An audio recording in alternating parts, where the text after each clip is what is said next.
Round up horror में आप सभी का स्वागत है। मैं लेकर आया हूँ एक ऐसी कहानी जिसे सुनकर आपके रोंगटे खड़े हो जाएंगे। तो चलिए बिना किसी बात के कहानी को शुरू करते हैं। तो जल्दी से चैनल को सब्सक्राइब कर दीजिए। तो अब तक हमने सुना कि रिया और पूजा दोनों बहुत ही अच्छी बचपन की दोस्त थी। वो एक ट्रिप पर जाती हैं बस से एक जंगल की तरफ, लेकिन वहाँ के लोग कहते हैं कि वो जंगल बहुत ही ज़्यादा खतरनाक है। वहाँ पर एक दरिंदा रहता है, लेकिन पूजा इन सब बातों को इग्नोर कर देती है। लेकिन रिया इस बातों पर बहुत ही ज़्यादा गौर करती है। रिया रात के समय में उस दरिंदों को एक पहाड़ के ऊपर वेश बदलते हुए देख लेती है।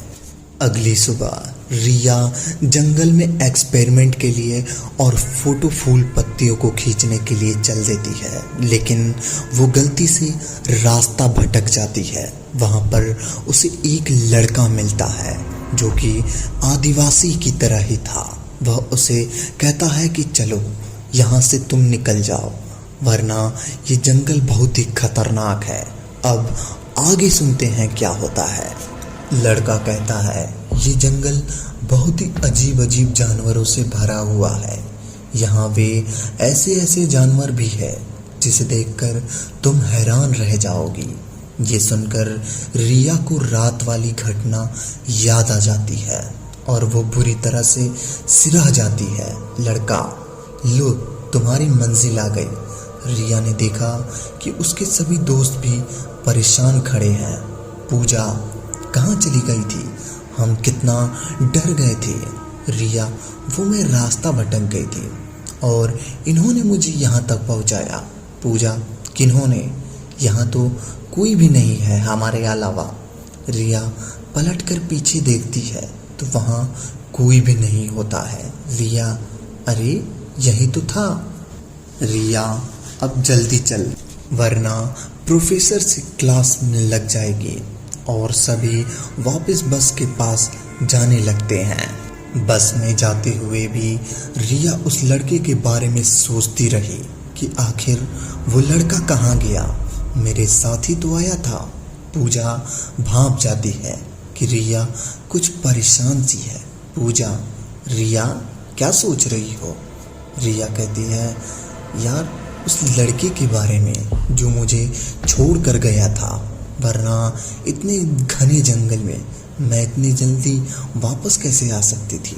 पूजा, अरे यार यह जंगली लोग बहुत ही फुर्तीले होते हैं, एकदम से चला गया होगा कहीं। वैसे भी यह लोग आम लोग सामने नहीं आते हैं।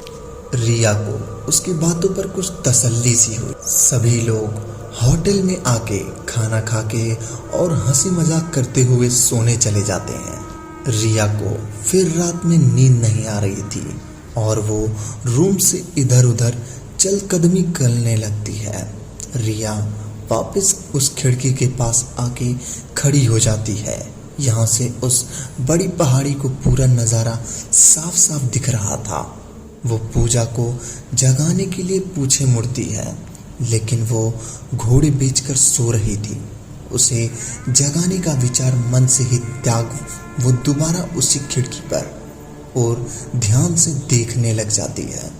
आज भी चांद अपनी बिखरी बिखरी रहा था उसी पहाड़ पर कि तभी एक जानवर उस पहाड़ी पर आया और चांद की तरफ मुंह करके ऊंची आवाज़ें करके निकालने लगा। और कुछ देर में वो एक विकराल दानव के जैसा बन गया। उसके पूरे शरीर पर बाल और मुंह और नाखून लगा था और मुंह पर खून लगा था।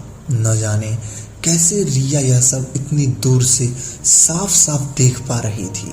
तभी उसे एक मदहोश करने वाली सुगंध आती है कि रिया सम्मोहित होटल के बाहर चली जाती है। जब उसका सम्मोहन टूटता है तो वो उसी काली पहाड़ पर होती है। यहाँ वो कोई अनुष्ठान हो रहा होता है। लोग आग जलाकर अजीब सी भाषा में कुछ बुदबुदा रहे थे और आग इर्द गिर्द चक्कर लगा रहे थे। रिया यह सब देखकर स्तब्ध हो गई थी। वो ये सब छुपकर देखना शुरू कर देती है कि तभी वो सभी लोग चांद की तरफ मुंह करके ऊंची ऊंची आवाजें निकालना शुरू कर देते हैं और देखते ही देखते वो सब एक वेयरवुल्फ में बदल जाते हैं।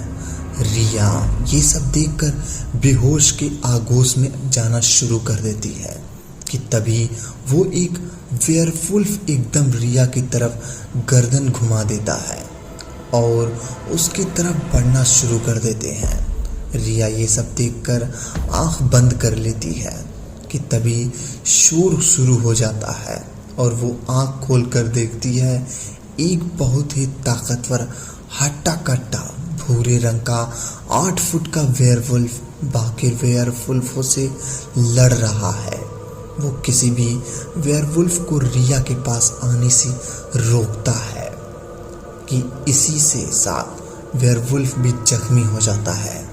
देखते ही देखते सभी वेयरवुल्फ वहां से गायब हो जाते हैं और वो भूरा वेयरवुल्फ जिसने रिया की मदद की थी, रिया ये सब देखकर सदमे में चली जाती है कि तभी उसके पीछे से आवाज आती है।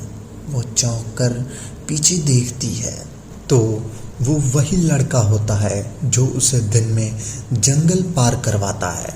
लड़का, यहाँ क्या कर रही हो?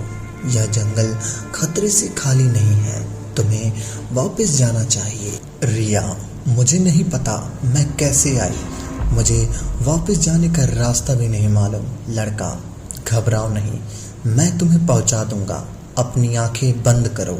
रिया आंखें बंद कर लेती है और जब आंखें खोलती है तो वो अपने होटल में होती है और वो लड़का कहीं भी आसपास नहीं होता है।